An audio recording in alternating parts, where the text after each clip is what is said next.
Hi friends, welcome back to our channel Aadvi channel chatter. ఈరోజు మన ఛానల్లో ఎన్నో హెల్త్ బెనిఫిట్స్ ఉన్న బ్రోకోలీ ఫ్రై ఎలా తయారు చేసుకోవాలో చూద్దాం. దానికోసం ముందుగా బ్రోకోలీని ముక్కలుగా కట్ చేసుకోవాలి. ఆనియన్, పచ్చిమిర్చి, కొత్తిమీరని కూడా కట్ చేసి పెట్టుకోవాలి.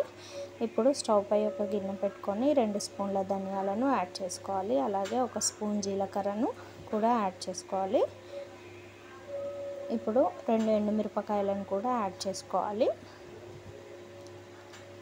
అలాగే 2 స్పూన్ల శనగపప్పును కూడా యాడ్ చేసుకొని వీటన్నింటినీ డ్రై రోస్ట్ చేసుకోవాలి. ఇవన్నీ బాగా ఫ్రై